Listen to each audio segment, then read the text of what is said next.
역시 돈은 거짓말을 안 합니다. 오늘자 여조 꽃이 혼란스러운 여론조사 가스라이팅 전국을 전부 정리했습니다. 이래저래 팬도 많고 안티도 많지만 김어준 총수가 중요할 때 한방 해줬습니다. 오늘자 여론조사 꽃에 따르면 정당 지지율은 전화 면접에서 민주당 42.5%, 국민의힘 36.2%가 나왔고 ARS에선 민주당 49.8%, 국민의힘 36.3%가 나왔습니다. 여기서 유의해야 할 부분은 전화 면접 조사의 경우 응답자 성향에서 진보 26.9%, 보수 30.2%라는 여조 꽃 조사치고는 상당한 보수 과표집이 나왔고 오히려 ARS는 진보층이 더 표집됐다고 한 것입니다.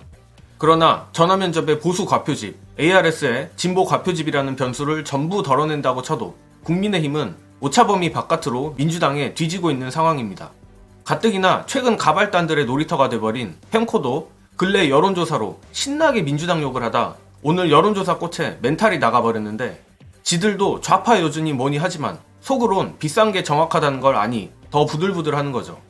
누차 말씀드렸지만 1년 넘게 유지되고 있는 국민들의 윤두창 심판 정서가 고작 민주당 공천 잡음 때문에 흔들린다는 것은 상식적이지 않습니다. 물론 극도로 편향된 언론 환경 때문에 민주당의 공천 잡음이 필요 이상으로 증폭되어 국민의힘이 다소 수혜를 보는 것 자체는 부정할 수 없지만 두착률 44%가 나온 어제 노컷뉴스, KSOI 같은 여론조사는 볼 필요도 없는 것이죠. 다만 언론들이 어떻게든 이렇게 극단적으로 튄 여론조사들로 민주당을 흔들어 밴드웨건 효과를 만들어 보려는 것은 우리가 경계해야 할 부분입니다. 저는 개인적으로 이재명 대표가 대선에서 패배한 이유 중 아주 큰 요인 중 하나가 언론의 여조 라이팅으로 인한 정치 저관여들의 무지성 윤두창 투표도 있다고 생각합니다.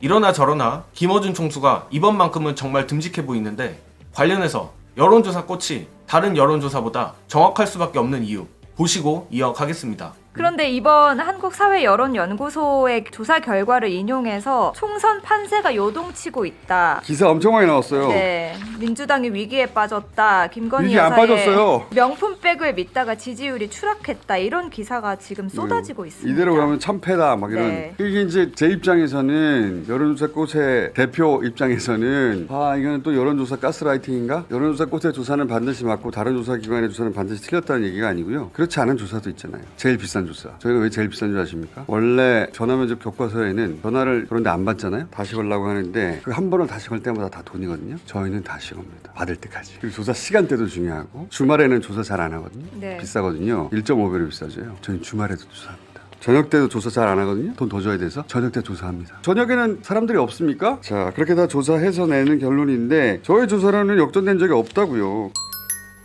그리고 오늘 나온 여조 꽃에서 제가 놀란 부분은 이 부분입니다. 이번 총선 비례대표 투표 의향에서 조국 신당의 지지율이 상당히 높게 나왔는데 전화 면접에서 10%, ARS에선 13.6%가 나왔습니다. 물론 조국이라는 인지도 있는 인물의 이름이 들어가고 어느 정도 컨벤션 효과 탓도 있어서 추세를 유심히 지켜봐야 하겠지만 이준석이 먹을 것으로 예상됐던 제3지대 비례시장을 조국 신당이 차지할 가능성도 배제할 수 없게 됐습니다. 물론 조국 신당이 민주당 지지자, 진보 지지자들의 지지세를 흡수하여 저 정도의 수치가 나오는 거라 보는 게 맞을 겁니다. 그러나 아직 세부 지표가 발표되진 않았지만 조국 신당에 대한 중도층에서의 지지가 개혁신당에 밀리지 않는다고 한 박시영 대표의 코멘트를 보면 의외로 조국 교수가 중도에서 이미지가 좋든 나쁘든 제3지대라는 공간에서 분명 의미 있는 역할을 할 수도 있다는 겁니다. 이 역시도 제가 100마디 하는 것보다 전문가들의 분석이 정확하겠죠. 조국 신당에 대한 분석 보시고 오겠습니다. 물론 이제 조국이라는 이름이 들어갔기 때문에 네. 조금 높은 수치로 시작한 걸 수도 있는데요. 지금 개혁신당이 워낙 자본들이 그렇죠. 많기 때문에 대한정당, 제3신당에 대한 기대감이 우리 국민들이 늘 있잖아요. 네, 네. 그래서 이제 그게 조국신당 쪽으로 좀 옮겨가는 것이 아니냐.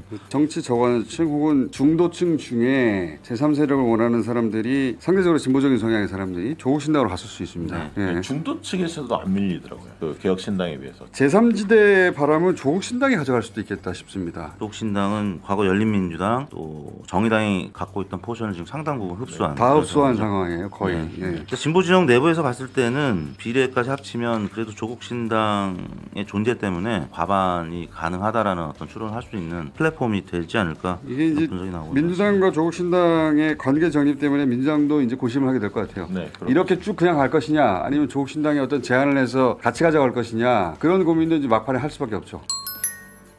김어준 총수의 한방으로 더 이상 총선 판세가 바뀌었네 어쩌네 하는 언론의 가스라이팅들은 들을 가치도 없다는 게 증명됐습니다.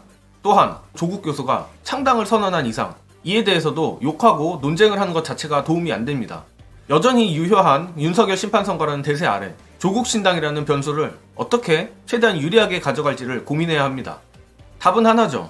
국민 70%가 증오하는 윤두창에 대해 열심히 때리는 것입니다. 중도가 온건하다는 것은 편견입니다. 중도는 결국 대세에 추종하고 지금의 시대 정신과 대세는 반윤두창, 검찰 독재 청산입니다. 민주당뿐만 아니라 민주진보 진영 전체가 다시 마음을 다잡고 역공에 나서길 바라며 저는 이만 물러가겠습니다. 시청해주신 여러분 감사합니다.